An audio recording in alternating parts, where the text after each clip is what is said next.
سلام علیکم ناظرین، آج کی ویڈیو میں استطاعت کے متعلق احادیث آپ تک پہنچانے کی کوشش کروں گا۔ اللہ تعالیٰ سے دعا ہے کہ اللہ تعالیٰ صحیح طرح پیش کرنے کی توفیق عطا فرمائے۔ بسم اللہ الرحمن الرحیم۔ علی بن اسبات کہتا ہے، میں نے امام علی رضا علیہ السلام سے پوچھا، استطاعت سے کیا مراد ہے؟ فرمایا، بندہ 4 خصلتوں سے مستطیع ہوتا ہے۔ اول، راہ عمل مزاحمت سے خالی ہو۔ دوسرے، اس کا بدن عیب سے خالی ہو، جیسے بیماری کی حالت میں آدمی پورا کام نہیں کر سکتا۔ تیسرے، اسباب و آلات میں کمی نہ ہو، جیسے مال وغیرہ کا کم ہونا۔ چوتھے، مشیت الہی کا اس سے تعلق ہونا۔ راوی نے کہا، میں آپ پر فدا ہوں، اس کی توضیح کیجیے۔ فرمایا، اگر کوئی بندہ بغیر مزاحمت کے ہو، صحیح الجسم ہو اور اعضاء درست ہوں، اور وہ زنا کا ارادہ کرے مگر عورت نہ ملے، پھر اگر مل جائے تو اس کا نفس اپنے کو بچانے کی طرف متوجہ ہو، پس وہ رک جائے، جیسے یوسف علیہ السلام رک گئے تھے، یا اس کے اور اس کے ارادے کے درمیان خلل پیدا ہو جائے، یعنی توفیق الہی اور مشیت ایزدی اس کے ساتھ نہ ہو، اور زنا کرے تو اس کو زانی کہا جائے گا۔ در صورت اپنے کو بچانے کے لیے اس نے اطاعت خدا پر مجبور ہو کر نہیں کی، اور در صورت معصیت اس نے خدا پر غلبہ نہیں پا لیا۔ علی بن حکم اور عبداللہ بن یزید سے بصرہ کے ایک شخص نے کہا، میں نے امام جعفر صادق علیہ السلام سے کہا کہ استطاعت سے کیا مراد ہے؟ امام علیہ السلام نے فرمایا، کیا تو اس پر قدرت رکھتا ہے کہ وہ عبادت بصورت ادا بجا لائے جو زمانہ ماضی میں تجھ سے قضا ہو گئی ہے؟ اس نے کہا، نہیں۔ حضرت نے فرمایا، کیا تو اس پر قدرت رکھتا ہے اس بات پر کہ اپنے کو باز رکھے اس معصیت سے جو تو کر چکا ہے زمانہ ماضی میں، اور دور کر دے زمانہ ماضی کی معصیت کو؟ اس نے کہا، نہیں۔ پھر فرمایا، پھر تجھے قدرت کب حاصل ہوئی؟ اس نے کہا، نہیں جانتا۔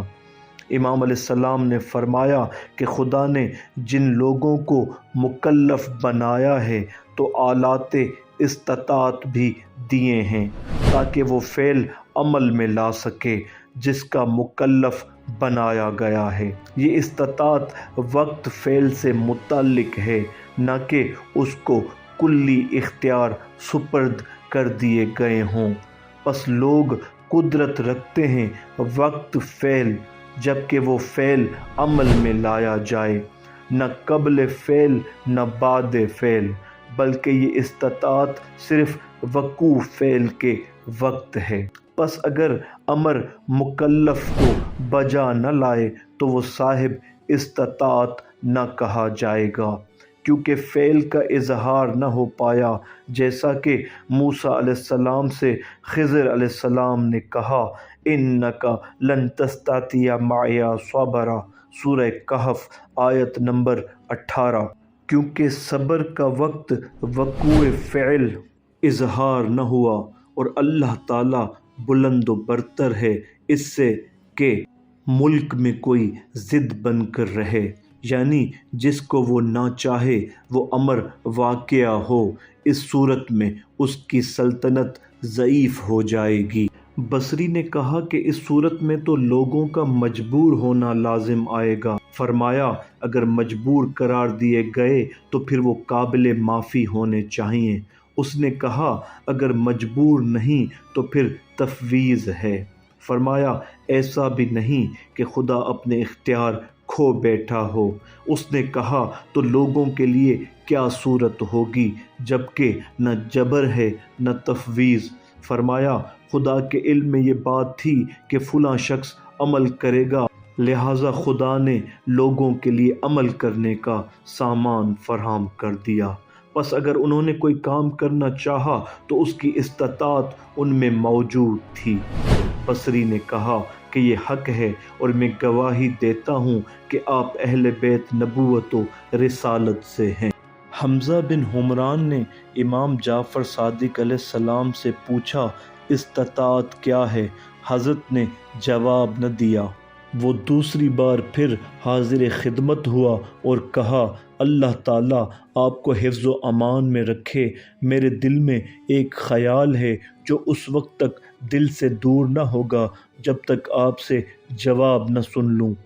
حضرت نے فرمایا جو وسوسہ تیرے دل میں ہے تجھے ضرر نہ پہنچائے گا۔ میں نے کہا میں کہتا ہوں کہ خدا نے اپنے بندوں کو تکلیف نہیں دی اس امر کی جس پر وہ قدرت نہیں رکھتے، اور نہیں تکلیف دی مگر اسی چیز کی جس کی وہ طاقت رکھتے ہیں، اور یہ کہ وہ نہیں کرتے وہی مگر وہی جو اللہ کرتا ہے۔ ارادہ اور اس کی مشیت ہوتی ہے اور قضا و قدر ہو۔ فرمایا یہی اللہ کا دین ہے جس پر میں بھی ہوں اور میرے آبا بھی تھے۔ حدیث کی تشریح۔ اللہ تعالیٰ نے انسان کو اس کے افعال میں مختار بنایا ہے، پس جو کچھ وہ کرنا چاہتا ہے یا نہیں کرنا چاہتا خدا اس کو فعل یا ترک فعل پر قدرت دیتا ہے تاکہ وہ ارادے سے بجا لا سکے، ورنہ بندے کو اپنی مجبوریوں کا عذر ہوگا۔ لیکن یہ اختیار انسان کو صرف وقت فعل دیا جاتا ہے، نہ قبل و بعد۔ جو پہلے ہو چکا وہ اس کو آگے نہیں لا سکتا، اور جو آگے ہونے والا ہے اس کو حال میں کر دکھانے کی اس میں طاقت نہیں۔ اس کے ہر عمل سے ارادہ الہی کا تعلق اس بنا پر ہو جاتا ہے کہ اگر وہ کسی عمل کے لیے اس کے اسباب فراہم نہ کرے تو بندہ مجبور ہو کر رہ جائے، لیکن اس سے شرکت فی العمل لازم نہیں آتی۔ صدق اللہ العلی العظیم۔